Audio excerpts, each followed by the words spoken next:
Do you know how to innovate, add value, and set yourself apart from your competition? That is the topic of discussion on today's episode of Construction Genius with Jack Aspenson. Jack is the CEO and president of S3 Surface Solutions, a disruptive client-driven organization that focuses on providing environmentally friendly, simple surface systems that are long-lasting and cost-effective. Jack is not a construction contractor, but he's very familiar with the construction world, and he really understands innovation and how to set yourself apart from the competition. So I like to bring him on the show today simply because with this outside perspective, and yet with an understanding of the construction industry, you will be able to glean from our conversation many valuable insights that will help you to be innovative, add value, and set yourself apart from the competition. Innovation has to happen if your company is going to be healthy. That innovation can happen in the way that you build products, the locations that you build in, the clients that you build for. Whatever the case is, innovation is essential. So enjoy my conversation with Jack today. Feel free to share it with other people who you think might find it useful. Give me a little bit of feedback as to the impact of the episode on you. You can reach me on LinkedIn or on my website, constructiongenius.com. And if you like this episode with Jack, let me know so I can bring on other guests like Jack to provide value for you. Thanks for listening to Construction Genius today. This is Eric Anderton, and you're listening to Construction Genius, a leadership masterclass. Thomas Edison said that genius is 1% inspiration and 99% perspiration. If you're a construction leader, you know all about the perspiration, and this show is all about the 1% inspiration that you can add to your hard work to help you to improve your leadership.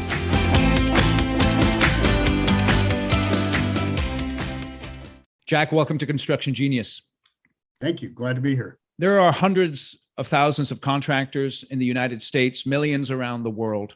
How does a contractor, whether a general contractor or a subcontractor, how do they set themselves apart from other people and distinguish themselves from the competition? You know, the old thought process is I got to have cheaper labor. I got to be faster. I've got to have a better project plan. I got to have on-time delivery. I have a million little widget things that I can do to be that much better. When actually, if they looked at probably a strategy called Blue Ocean, which makes differentiation through innovation and value. You want to separate yourself in a differentiated business model. You want to separate yourself in relationships that create value. You want to be price competitive. You don't have to be the cheapest. You want to be price competitive, but you want to be able to provide them something that no one else can do. Or be more environmentally friendly, which is one of the key points that I'd like to talk about. So let's talk about that a little bit, because some folks may be familiar with this term Blue Ocean strategy. I know it comes from a book. Can you just give us a little more detail on that, Jack, just to get us into the conversation here? Sure. There's a difference between a blue ocean and a red ocean. A red ocean, you are strictly a price competitive business. You're a bid process. Maybe you win, maybe you don't win. And why red ocean?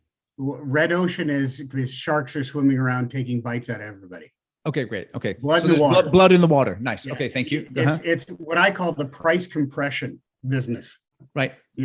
As a service provider, construction company, manufacturer, it doesn't matter if I make a widget that everybody else makes. It's who has the best cost-effective way to make that widget wins. Yep. Well, that's a way to drive everybody's business down. It's not a way to make everybody profitable.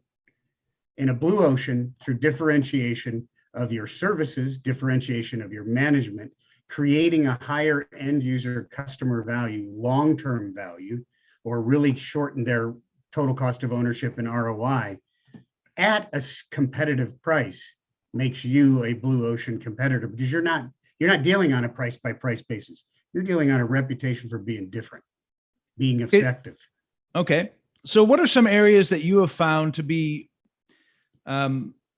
most interesting or most effective in terms of this innovation and adding value? The entire my company, S3 Surface Solutions, has focused on, we don't even bring a product to market unless it has more than one application. Huh. If it has to solve a problem, not be a Band-Aid. And it has to be environmentally friendly, easy to manufacture, and not regionally, and not introduce new tools to the industry. I mean, part of your challenge with acceptance of any widget or application that you make is if you change the way they do it, it's very difficult to get people to accept it.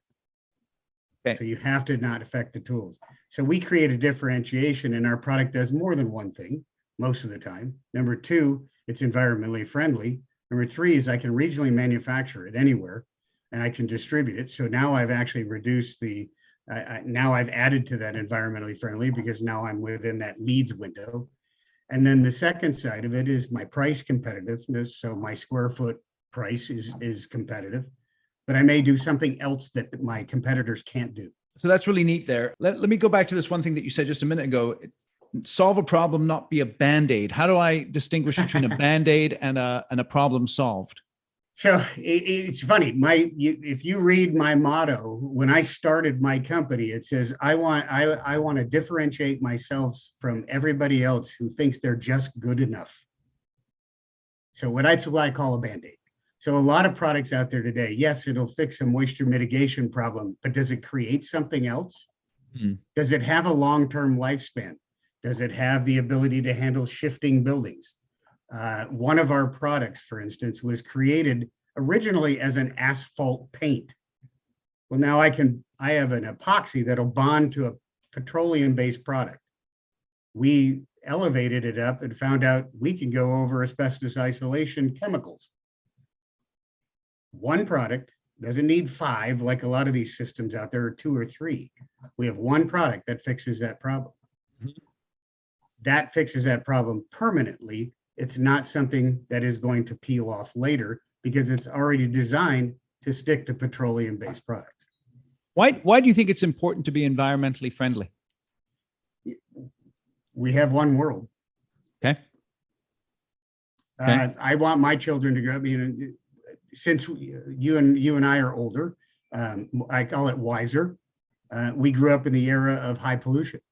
Right. We've cleaned it up a lot, but there's so much technology out there today that we can do things smarter, more economically friendly, more environmentally friendly, create jobs locally. We can also create jobs globally, but we can do this a lot smarter than we do today. I ran into a system the other day that has a new way of making soil cement, and it's not even on the market yet, and I'm afraid to talk about it, but it has zero effect on the environment. So there's no leaching issues into the groundwater, and yet they don't think they're going to get traction with it. Why? Because companies are going, well, that's not how I've done it before. Right. Right. So that's an interesting issue then. If I'm going to be innovative in the construction industry and I present that innovation, let's say, to a client, usually that innovation is going to cost the client something. And usually. Yeah. And if I'm the owner, let's say, and I want to get a building built, most of the time, there's one thing I'm concerned about is the money and making sure that it falls within the range of acceptability. Yeah. So how do you, in your experience, present these innovations when there's price pressures and other motivations involved with the people who have to buy the innovation? One, you have to prove that the product works. If it doesn't work, then don't even try. Right. So you have to test it to the extent. I mean, we have one product we've spent 3 years testing just to make sure that we've answered every question that somebody's going to throw at us. Right. Any ASTM spec. That's number one. Number two is you have to provide, if you're a little more expensive on the front end, you better be a lot less expensive on the back end. Right. So if I'm a long-term building owner, I'm building my own plant, which I just did. Mm-hmm. I want to make sure that plant's good for 20 years, because guess what my mortgage is? Right. 20 years. I don't want to be investing a lot of money back into that. Build it right the first time. Then I reduce my maintenance costs over time. And now that product's cheap. Yep. Okay. As a business owner, what I would tell other people that supply the construction industry, put together that return on investment, that total cost of ownership. Have a good case study. Say, here's what it is. You hand that to an owner, he's going to look at it and go, I like that. Because it's my money. Excellent. Yep. So if you're going to be innovative, you have to also be able to clearly articulate and communicate that innovation if it's going to be sold. Absolutely. You also have to communicate if there's somebody that builds multiple buildings. Do I have this available all the time? Yeah. You have to have the supply chain. So that's interesting. So that's an interesting thought there. I know many of the folks that are listening, actually everyone who's listening to this has been impacted by the supply chain issues that we felt in the United States in the past couple of years. I know you've done a lot of thought around the supply chain and how we can work within those constraints. Can you just give us a high picture overview of some of the things that influence supply chain?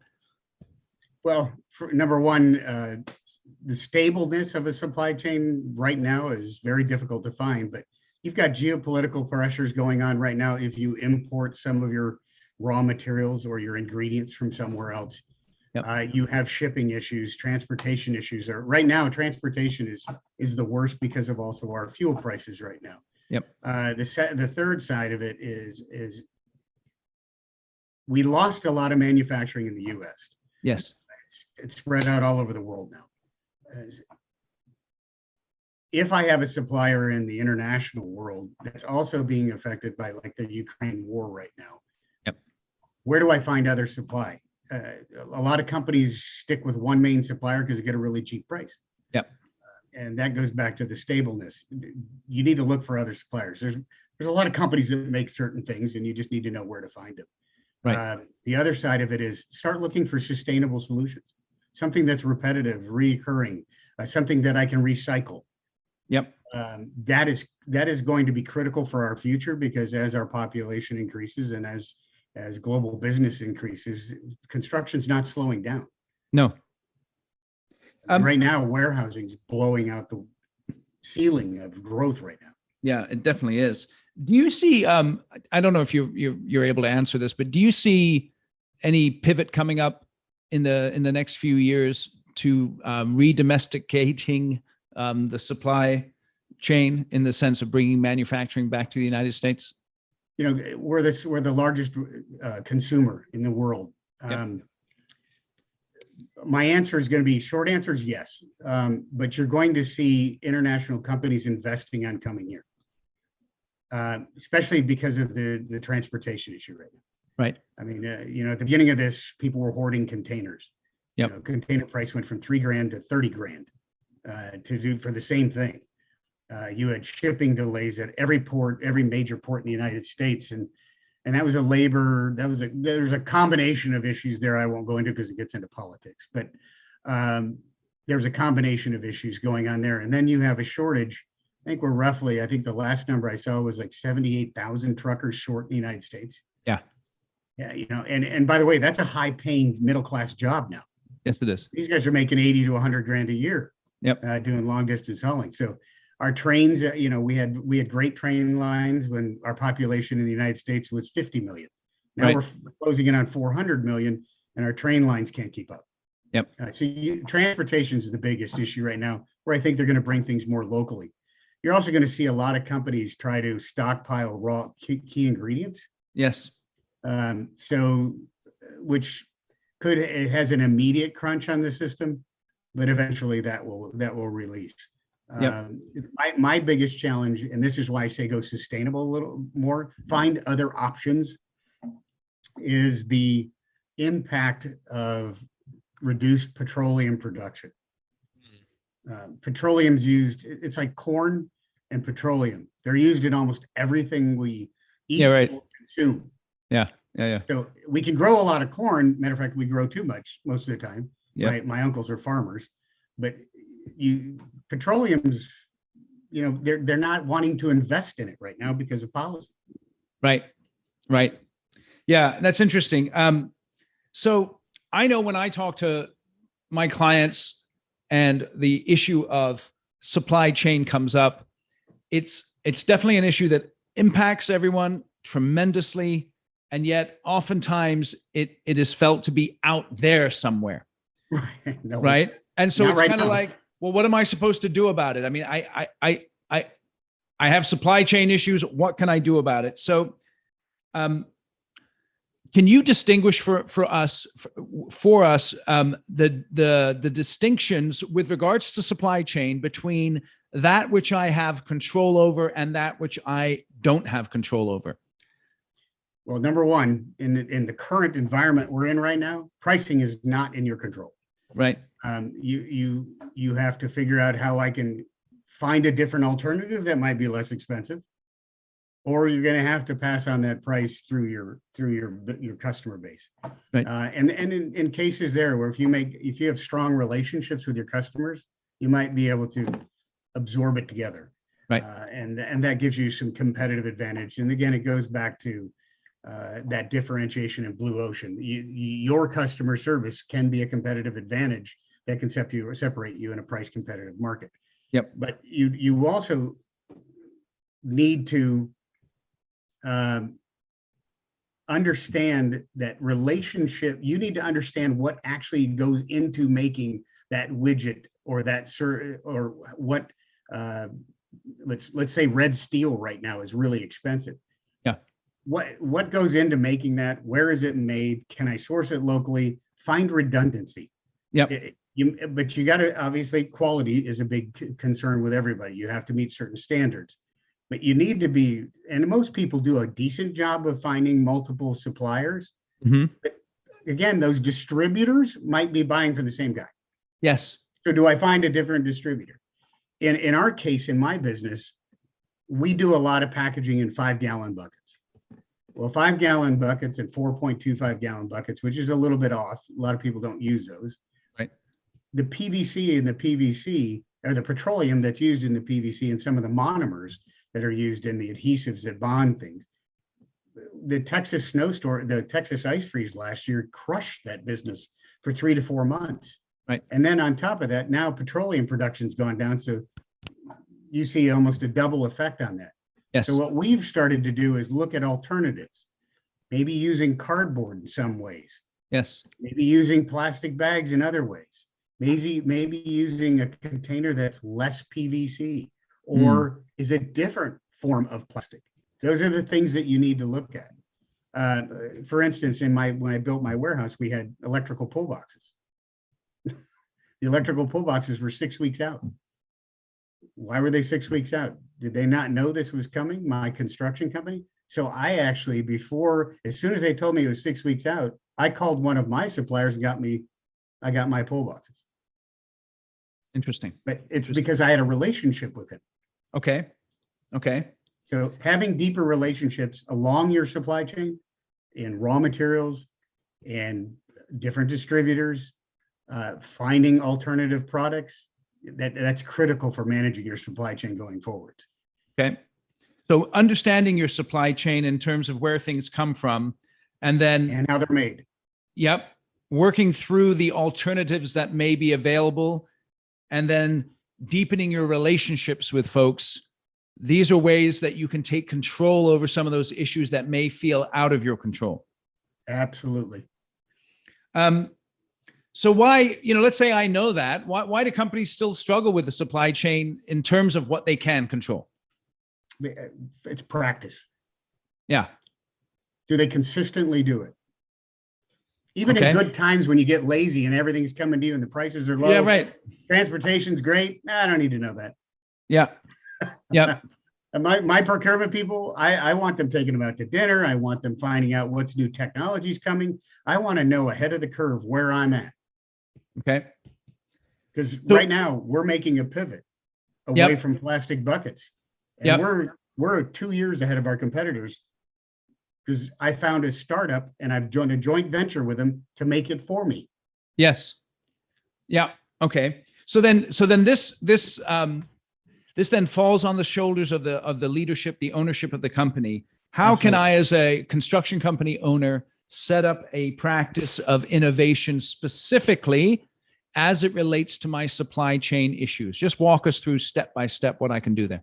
Okay, now the construction world is huge. I mean, you have 50,000 components that can go into a building. Yes. You have a fairly large procurement group with the larger construction companies, specialize.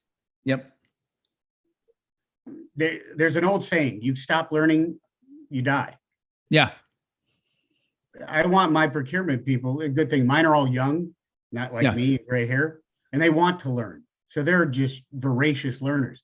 And they've brought to me 5 or 6 new technologies in the last 6 months that can make a significant difference in our business. Yep. You got a special, but I have one that's dedicated towards my packaging. I have one that's dedicated towards chemical raw materials for epoxies and urethanes. I have another one that's focused on supply chain. Transportation. He was a truck driver. He's amazing at finding me alternatives. We've never been without a transportation issue since he's been on board. That's interesting. So then just getting some ideas here is I need to break down my business into various silos of supply and then assign special. Thank you. Okay. Yeah. You use, yeah, that's great. And then assign someone there who has an interest or an interest to be able to dive into that particular area so that they are presenting to me those innovations and those changes that could have an impact on my ability to source the things I need to source. Absolutely. Now you've added some stability. Yep. And you've created a differentiation. So now you're back to blue ocean strategy. Yep. That then requires, it requires a conscious effort. How often as an executive team should I be getting together to address the supply chain issue specifically, do you think? In this environment? Yeah. Monthly, at the least. At the least, okay. At the least. I mean, your supply chain's changing every week right now. Your pricing's changing, your availability is changing, your transportation rates are changing, fuel prices are going up and down. Well, right now they're as high as you're going to get. I think I saw $5.50 for diesel fuel the other day. Come to California. Come to California. It's higher. Yeah, I know. My son's stationed out there. He's in the Space Force in Vandenberg. But in my 20s, I owned a trucking company. Yeah. Diesel fuel was 78 cents. Back in the day. Talk about the quality of your relationships as they relate to what you control in the supply chain. You touched on that earlier. What have you done over the years to develop relationships that have impacted you positively in terms of your ability to manage supply chain issues? I'll give you a good example. We started I have a very good friend of mine who owns a business. He's a formulator for me now. 16 years I've known him. We can cuss at each other, hang up on each other, and we still like each other. Yeah. I went to him to build an adhesive for us. He specializes in construction adhesives. And I said, here's the spec I want. And I said, but I need you to do something against the market. Basically all pressure sensitive adhesives are acrylic emulsion based. That's the major ingredient in it. I said, I don't want to buy a off the shelf acrylic emulsion like everybody else does. And then they add their special sauce to it and make it do whatever they need to do. I said, I want to create our own so that we're not dependent on that manufacturer who makes that generic acrylic emulsion. We need to make it in-house. We need to utilize less of, and I can't go into specifics of the major ingredients, and more of the maybe what we call minors, less important ingredients as a percentage of volume, but very important in the percentage of performance. And that's how we actually made the number one, the strongest adhesive in the flooring industry, is we started at the ground and worked our way back up. So if I'm in a construction company and I'm using concrete fill for my trench cuts, I'm going to find out what is the best formula, what is the best solution out there, and build a relationship with that so that I can leverage that as a differentiator, cost reducer, and availability. When you mentioned that you went into a joint venture with a supplier or a provider in order to be able to mitigate some of your issues. What process did you go through to decide that you wanted a joint venture in this particular situation? They needed capital to build this out, and they needed a customer to test it out. And so I don't have to spend a lot of capital if I supply the testing. If you understand what I'm talking about there. And so we decided after a while that, he didn't want me to commit to just a number of items, widgets. He wanted me to commit to helping him design it and build it. I see. And so this is an opportunity again. This system that I'm working on right now is a packaging system. Will break the industry. What I got out of it, and this is what I saw, that's why I went into the joint venture, was that it gives me a great space. It gives me about 3 times the space on that individual container to advertise. Right. Interesting.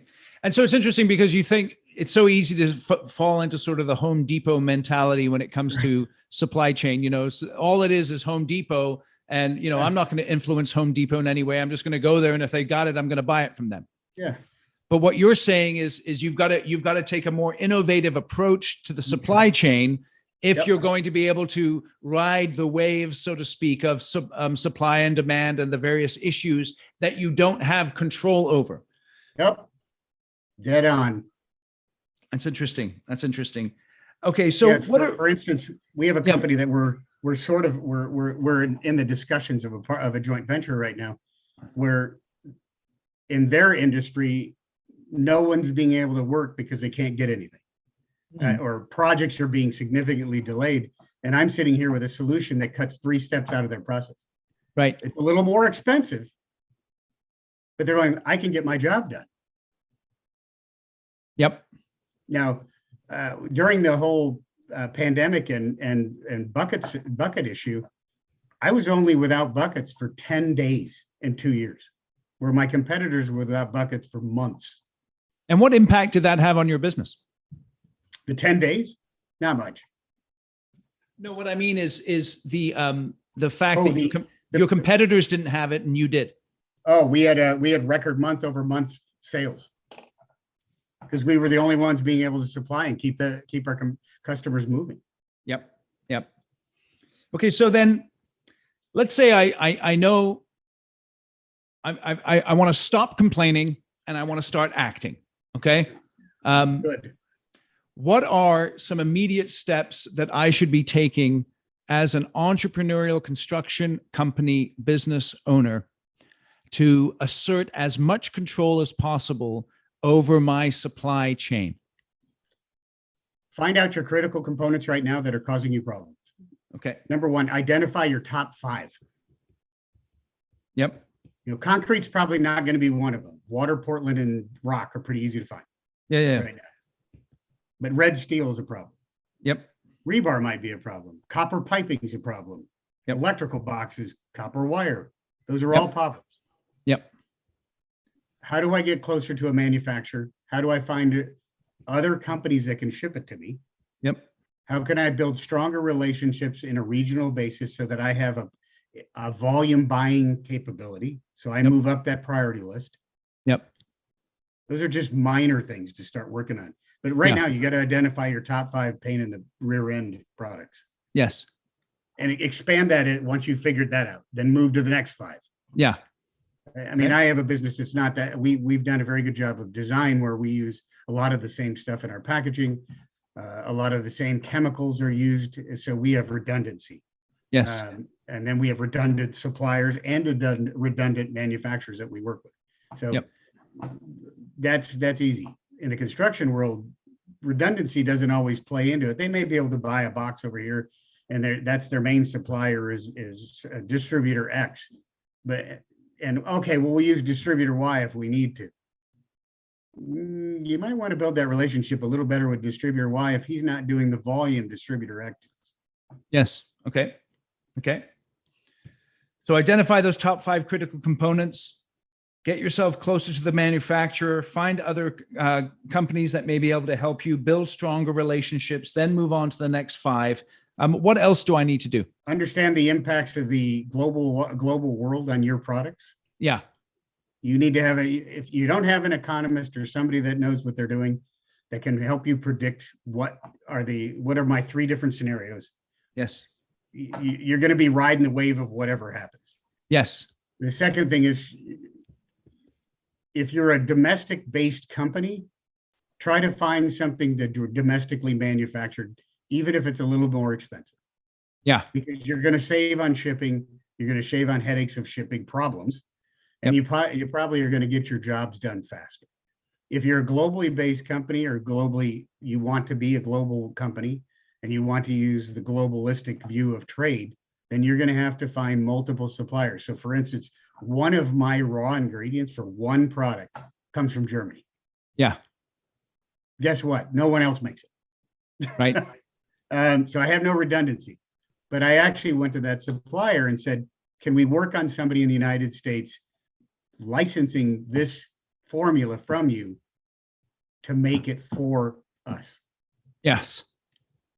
So I took a globalistic approach and brought it back domestically. That's very interesting. Just again, I think what's useful for my audience to hear is this idea of being proactive, being entrepreneurial, being solutions oriented, instead of just throwing your hands up in the air and saying there's nothing we can do about this.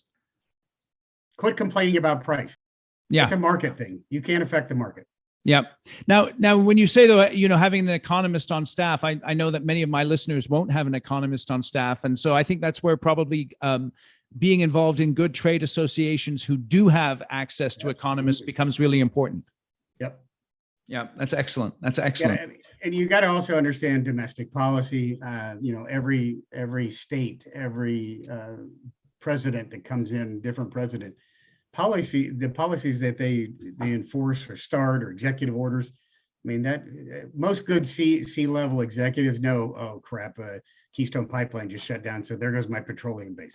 Yeah. Prices are going to go up. We all know that. Right. Then do you know the downline projection on that? Yes. Some of your other products. Yep. Yep. Not all of us have visibility. The good thing is I'm in a very fast-growing company that I created. I have 4 great partners that all contribute well to it, but my job is to focus on how is everything affecting us and what's the strategy for the next month, 6 months, 3 years, 5 years. Okay, then let me ask you this. Just something just popped into my mind, and I'm just looking for an opinion here. What is the value of a company CEO or president getting involved in political lobbying at either a local or a state level, in terms of wanting to influence policies which would impact supply chain and other issues like that? I'm not a fan of anybody politically getting involved to force something, unless it's let's say I'm the CEO of a big construction company, I'm the largest in the Southeast. Yeah. If I'm going to put forth the effort, and this is me personally, Yeah. it's going to be put forth to advance the whole industry. And why do you say that? There are going to be jobs I don't win. Yeah. There's going to be relationships that are better than mine. But right. if we're going to affect something, let's affect it across the board. Right. It shouldn't be for the benefit of. I'm a competitor. I'm a sales guy all my life. Yep. I hate losing. Yep. But if it gives me that perception that I'm helping an industry, and it actually does, then that's just better for my reputation in general. I think if I show that I'm greedy and push it towards one direction that benefits me, then there are going to be a lot of people that don't look favorably on that. Okay. I know many. I try to stay out of politics, by the way. Yeah, no, it's fine. It's fine. I know many of my listeners, when it comes to making strategic shifts, it can often be challenging for a construction company because there's so much risk involved with taking on a particular project. Mm-hmm. And when it comes to this idea of blue ocean strategy, if I'm in a high risk industry, such as construction, do you have any recommendations as to what would be the first step I might take from sailing out of the red ocean into the blue ocean? Well, people make the biggest difference. People and process. I met a superintendent of a pretty large construction company that he wasn't educated at the biggest construction company in the world, Texas A&M or any of these big engineering companies, Auburn, Georgia, in my world, University of Georgia. I mean, Yep. Georgia Tech. Yep. He wasn't educated there. He grew up in the business, and he saw what works, what doesn't work. Right. And he was young. He was only 34, and he just impressed me because he was willing to look outside the box. Mm-hmm. He was willing, having that process in people, and he was willing to change the process if it sped up his construction. He wanted to do things right. That always helps. That's the least risk that you have right there, is having people in process. Changing your process is a big thing. So how do I build the building? How I present the proposal? Yep. How I tell the customer, this is the best way to build your building long term. This is cost cutting, and here's not cost cutting, and here's what I believe the end result will be 20 years from now. Right. Those are two things that I think really need to happen. And then the third, that's a little bit more risky, and it will take more time. Yes. Is working with the architectural firms, working with the engineers to Yep. bring in new products. Yes. That could be more available or are more available, and bringing in new products that can also cut out certain challenges that the building might have during construction, like our product for tilt wall construction.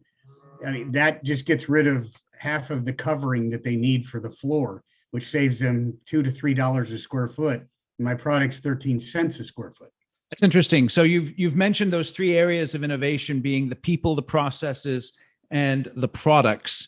Those are three areas that I can focus on. And so as a construction company leader, I would want to look at perhaps areas of least risk to begin with, but that might have the most positive impact. Yep. You've mentioned a number of different people that have had an impact in your business, particularly in light of the innovation aspect. How do you identify people that you want to hire who you know will be innovative and will give you some of that juice that perhaps you yourself know you don't have, but you need? Well, I've been blessed with some really, really smart people. My chief technology officer is probably one of the top material scientists in the world.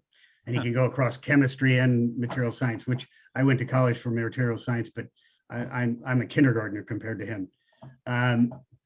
So I was blessed because I was part of a company and I ended up taking over the company. So I was just blessed with that one. But my young people, and that's where I really focus my effort, is on the younger people that I bring into the company. They have to be voracious learners. Yep. They have to be. How do you know if someone's a voracious learner? Oh, there's a series of questions you can ask. I can write those down someday. No, give us a couple. Give us a couple. I don't want to give my trade secrets away. Yeah, but this is construction. They won't steal them from you. Okay. Do you read to amuse or do you read to learn? What channels on TV do you watch? These are not HR breaking questions here. No, that's great. It's great. If you watch Discovery Channel and Natural Geographic and This Old House. Yep. And then one other question I ask them, if they have a house or their parent, they still live at home, in case, have you ever done a construction? Have you ever built something? Yeah. You know, I probably have the only daughter in the world that knows how to change her own brakes. That's pretty cool. She's a problem solver, and that's what I've raised but I look at young people today, and I think they've been too overlooked as you just need to go to college. Yeah. No. Like my operations manager told me the other day, he wrote down in his personal development plan, I want to get my bachelor's in this, because he doesn't have a degree. Right. He says, I want to learn Spanish. And I said, why do you want to learn Spanish? We don't have anybody that speaks Spanish in the company. He goes, because I want to learn it. That's cool. Yeah. I just went, okay. That's interesting. So you personally don't have a bias towards degree or non-degree. Is that what I'm hearing, or does it depend on the position? I look at the ethic. I can tell their work ethic in about 10 minutes of sitting down with them. Okay. No, and I have 180 hours of college, 5 minors and no degree, and I've had 4 companies. Yeah, no, totally. I get that. Bill Gates did pretty good too. Yeah. How do you, as an older person who's had success and experience, stop yourself from looking down on younger people who may have a bunch of great ideas, but their packaging of those ideas or their lack of savvy or wisdom might cause you to say, I don't want to listen to that person. Well, after raising 3 kids and they're all in their, well, one's 30 now, but they're 2 of them are in their 20s. I learned really pretty quickly that I had to have patience in the way they talk to me. They don't talk like I did to my father, the colonel and pastor. Yeah, right. Right. There's a difference in how we communicate now. Yeah. So I actually, instead of letting them explain it to me, they'll give me I always say, give me the cliff notes, give me a short description of what you're talking about. Right. And I just need you to write this up in an email. Interesting. So you ask them to write, why do you ask them to write it up? Because they have to think about it. So that costs them something. It's not just I got this idea off the top of my head and you need to listen to me, but it costs them something to think it through. Yeah, it's like if one of my people came to me and says, hey, I found a new bucket. And yep, what does it do for me? How much rope do you give people in their innovative efforts? A lot. It's what I call fences. Actually, one of my former CEOs that I worked with said, give people fences. They can make decisions all through here. It also gives them accountability. But if they go over the fence, kind of push them back. You got to keep them in those fences. And I give them a lot of room in those fences to make decisions. You have to. No way, no one is going to grow without making mistakes. Right. And so if then you give them fences where it's not too expensive on the mistake. Yep.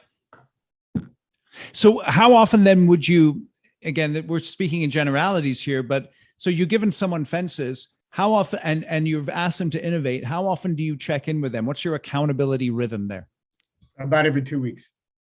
Why 2 weeks? Because things change too fast in this market right now.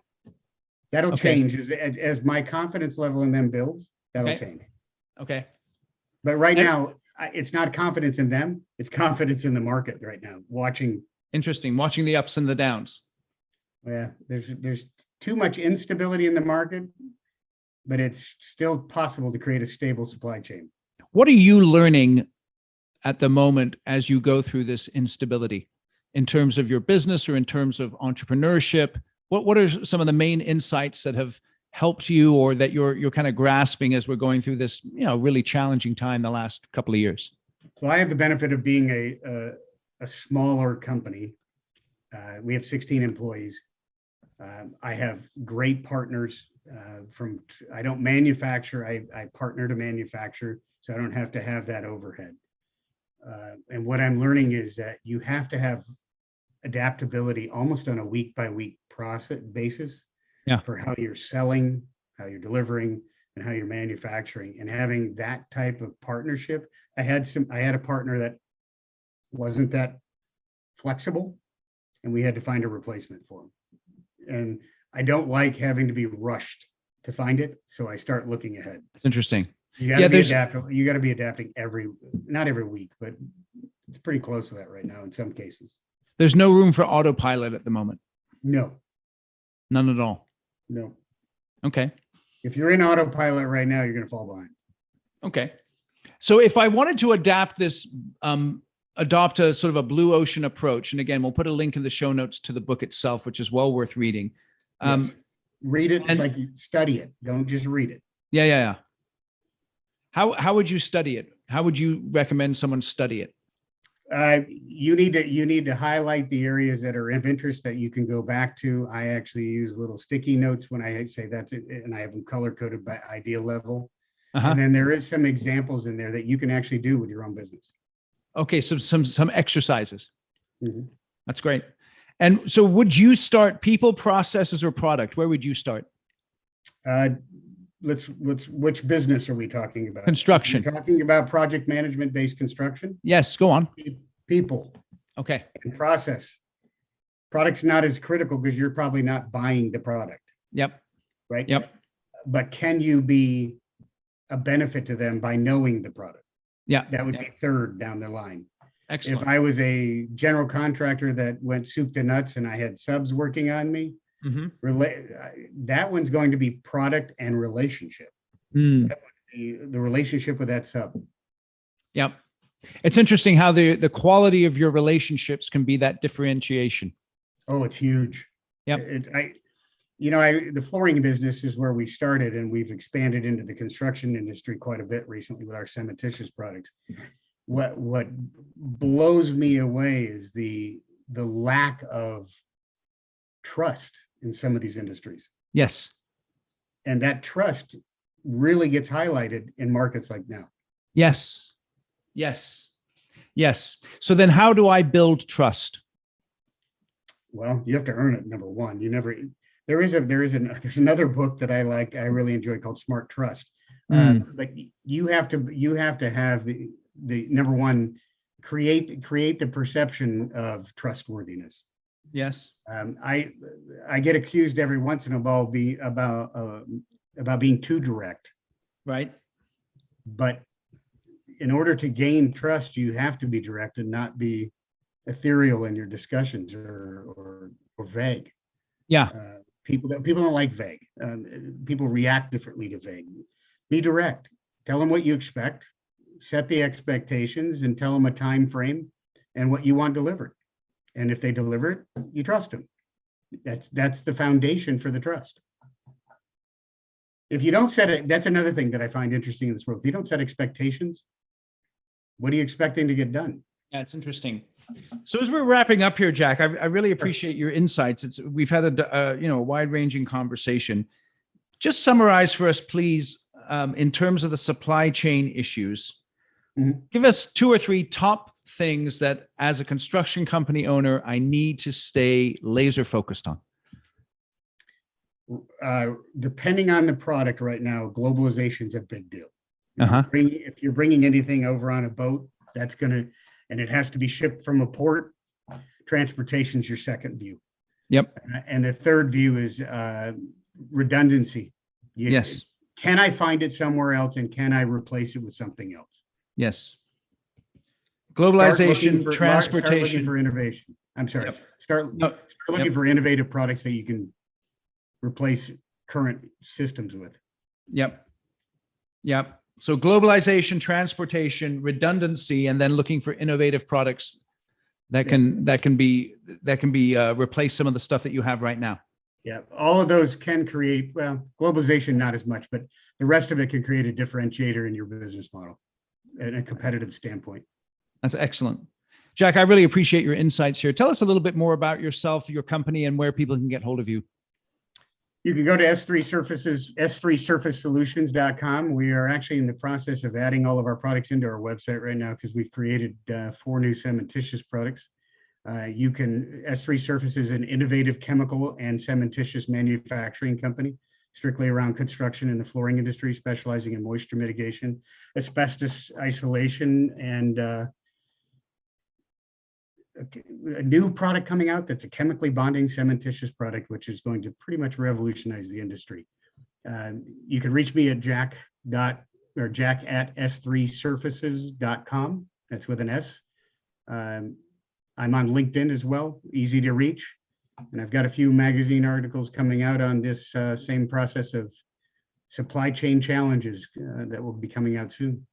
And what are the companies that you would consider to be your ideal clients? That's a great question. They have to, number one, well, let's go back to the old, they have to have a budget. So they have to do everything. I also need somebody that I can be top to top and have a good relationship with, that is a partner in driving innovation. We get half of our ideas in our company from our clients. Yep. I will always ask our customers and our partners, what do you need next? Yep. That's my ideal client, is somebody who can partner with, somebody who has a budget, obviously, and somebody who's willing to innovate. Excellent. Follow the blue ocean strategy, because together we're going to be more competitive than we are individually. Excellent. That's wonderful. Last question, Jack. You're out of the South? Currently. Where are you located? I'm in Jasper, Georgia. Our offices are Dalton, Georgia. Okay. So if I'm in your neck of the woods, what's the one restaurant I need to visit? Oh my God. In Dalton, the Oak Room. It's a good old country diner. There you go. The Oak Room in Dalton, Georgia. Yeah. If you're in Jasper, Georgia, there's not a lot here. I live in the mountains. I'm up I'm in a community that's nothing but homes and trees. Beautiful. Occasional bears. Occasional bears. What kind of bears you got up there? Small black bears. My dogs are bigger. Awesome. We had 24 deer and 10 turkey in the front yard yesterday. So there you go. Awesome. I got the Oak Room in Dalton, Georgia, just in case you're swinging by there. That's awesome. it's Southern cooking. That's great. Well, Jack, I really appreciate your time. Thank you for joining us today on Construction Genius. Yeah, my pleasure. Take care. Awesome. You too. I appreciate you listening to today's interview with Jack. Hope you walk away with some insights that you can use immediately. I am putting a link in the show notes to the book Blue Ocean Strategy. It's an excellent book that I encourage you to read. And if you are considering ways of innovating, I have a tool that I think you'll find extremely useful. It's called the Construction Niche Analysis. And what it's designed to do is to help you to understand the various niches that you are in so that you can analyze them and think about which niches are most inviting when it comes to this idea of innovation. So I'm going to put a link in the show notes to that download. It's free. You can check it out, see if it's something that's beneficial to you. If you have any questions about it, of course, reach out to me on my website, constructiongenius.com, and then /contact. I'm happy to interact with you via email. And thanks again for listening to Construction Genius today.